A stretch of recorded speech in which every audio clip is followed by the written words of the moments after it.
So if you missed it, this is actually part two. The first part came out not last week, but the week before. So make sure you go check that out. I'll link it in one of these and give it a like. And there are more parts to come. This is part two of four. So make sure you subscribe so you don't miss anything. Well, let me start from the middle, right here. So after watching Frozen, we have Queen Idina Menzel was Elsa. And she was also Elphaba in the original Wicked. And that's how I discovered the show, was just from watching so many covers of Let It Go. And then I was like, Wicked? What is this? And then that's how I really discovered musical theater. I'm just going to put this in here because I don't know if I've said this before. A lot of people think it's crazy that I say I didn't realize that musical theater was a thing until sixth grade when I talk about how I grew up in the musical theater world and da da da da da.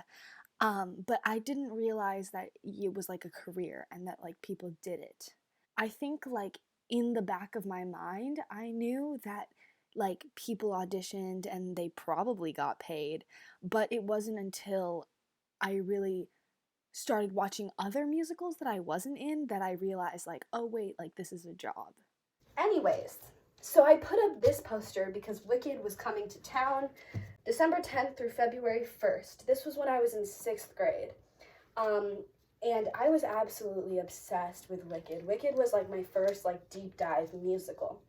I read the book when I was in sixth grade.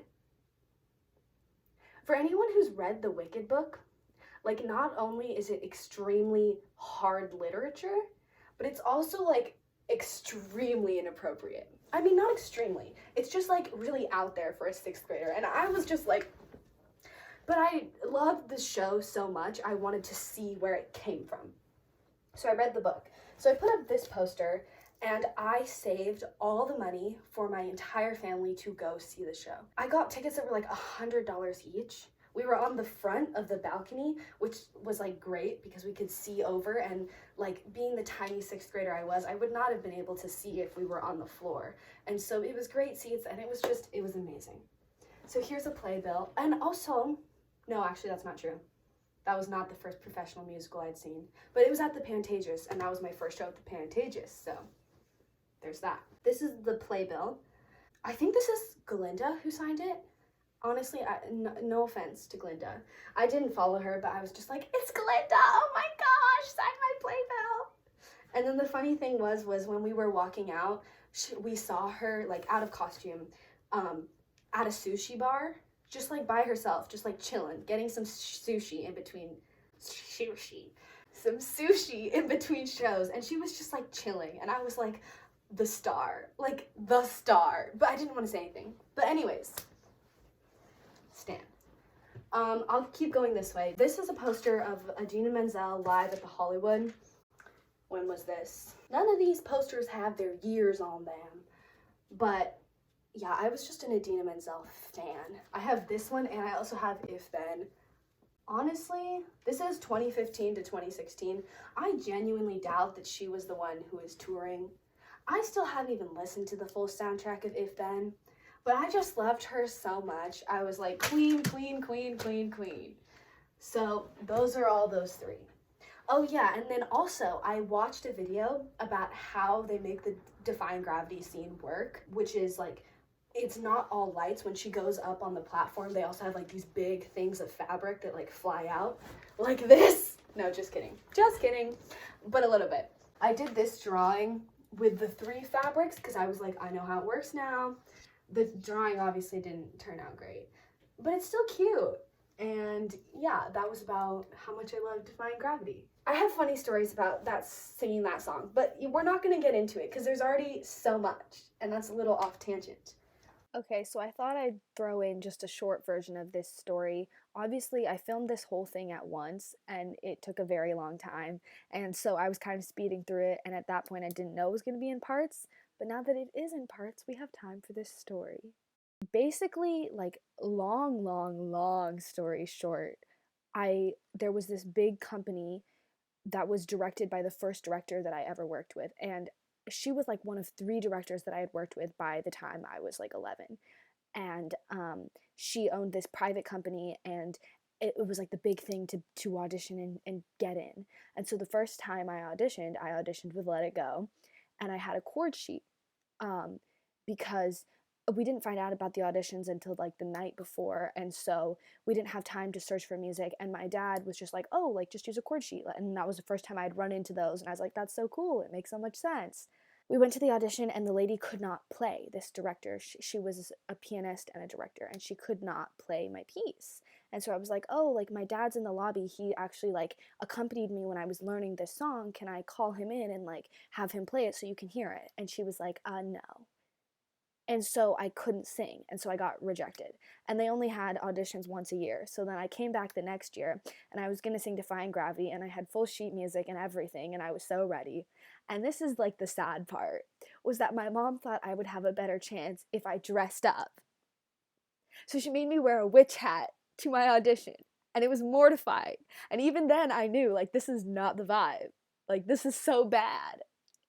And then what happened was I went in, and she like degraded me again, and she was like, "You can't sing this song, like this key is wrong, and you just cannot bring this kind of stuff to an audition." And I didn't know, and I was like, "Oh, like you can't play it?" And she was like, "No." And I was like, it's full sheet music this time, like that's what you told me last time." And so then again I said, "My dad accompanied me when I was learning this song, and he's in the lobby, can I go get him and he'll play it?" And she said no. And then she tried to play it, and it was terrible. And I tried to sing because I really wanted to get in, and I was about to age out of the audition because you can only audition up into a certain age. Um, and it was terrible. And so there I was in my little witch outfit singing to this song like I'd never heard it before. And of course they cut me. I didn't get in. But then this director lady sent me a note in the mail. I don't even know how she got my address. But she sent me a note, and she was like, "If you pay for vocal lessons with me, like maybe next time we can consider you." And that was the hot drama. But up here, you can't really see it. This is a little like a bottom ad. So these are like half page ads, and then this is like what would go on the bottom of the newspaper, just a little bit at the bottom for all you who haven't seen a newspaper like article. Anyways, this is Dear Evan Hansen. What year would this be? This was probably my freshman year of high school, or like 8th grade maybe. But yeah, I love this show, so I cut it out. I think this was from the first time it came to town, because it came to town twice, I believe. And I have a poster on the other wall from when it came to town the second time. But I think this was the first time. And I haven't seen this one live either. Okay, and then these two. This one is a ticket from We Three Spies, a classified Christmas adventure.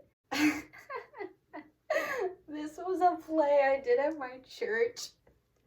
It was so bad. And I have story times from this, but they're like vastly inappropriate, especially since it's a church. So this musical was a little bit triggering for me, not gonna lie. I was in 6th grade. I played the blonde girl, but without a wig. Anyways. But yeah, this was the best. I did like 3 Christmas musicals with them. No, 2. My brother did 3. But this was the best written one. And then I found the ticket, so I put it on the wall. And then this is my last sticker from my friend Aaliyah, who gave me the heart and the T-Rex. And this one says, "LOL, you're not on Broadway." Just as a little jab. We're funny like that. And so I put it on this side, because I guess this is kind of like my Broadway show wall. Yeah, everything on here is a show token or about a show. So here is my poster from my very first play, which was in freshman year, Macbeth, Sleep No More. I played an added character. We added, because we did it more of like a horror, it was like horror movie themed, Macbeth version. And so I played like the unborn child of the Macbeths, because Lady Macbeth has this line where she says like, "If I had a child and I had to deny it food and like I had to kill it, I would for you, Macbeth, because I love you." And so the basis of my character was like that had already happened. And so I was like the kid that she'd already killed, and I was one of like the main spirits that came to haunt them. So this was my very first play, my very first like where I didn't dance and I didn't sing, and so I had tons of fun. And I played like a creepy role. I had specialty makeup. I came out of a hole in the stage. It was so much fun. And then down here, these are 2 cards from escape rooms that I got years apart. This one I got like this year, and this one I got like 2 years ago. And I think they're both from the same company who have an escape room called Meet Zoe. And the original reason that I got this card was because it looks just like my costume from Macbeth, and it's Meet Zoe the way that I spell my name. And so I got that and I put it right here. And then I ended up finding this one a couple years later. And I think it's from the same company, but it has my name again, and then the way I spell it, and similar to my costume. So I thought those were super cute to put next to each other. They are a little bit creepy, but like because I'm sleeping like this, I don't see them. And because it like looks like me, it's chilling. Okay, the last 2 for this wall. This is Legally Blonde. I was in this musical in 8th grade, and it was a hot mess. None of the musicals I did in junior high with my school were good. They were all, like, we literally can't talk about it. It's too emotional, too dramatic, too triggering. But we had a designer make this poster. One of the kids from our school made it. And I just thought it was a cute poster. I don't think I got the Shrek poster, which was from our earlier years. But I thought it was super cute, and so I put it up there.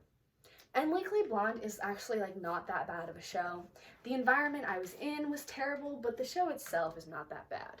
And then my last one is this poster from Dreaming Backwards, which is a play. I was really into hand lettering in junior high, so I did this. And I don't actually know the show. I only know the one like super dramatic monologue, which I used to do terribly. But I was like, oh, look at me, like, knowing indie plays or something. I don't even know, but this is up here. I kind of made a rule to not take anything down. I mean, not a rule, but, like, all my old things, I haven't taken them down because it's interesting to see what I thought was pinnable and just how much everything has grown and how much I've grown as a person. So it's like a living collage. And with that, let's go eat lunch. With that, I hope you enjoyed this video. I hope you found some of these stories entertaining. You want to give it a like and subscribe so that you don't miss the other 2 parts. We're only halfway done with this series. Next week, there'll be a little something different to break it up, so don't worry, this isn't the only thing that I do. But make sure you hit subscribe, hit like, turn on your post notifications if you're into that kind of thing, and I'll see you next week.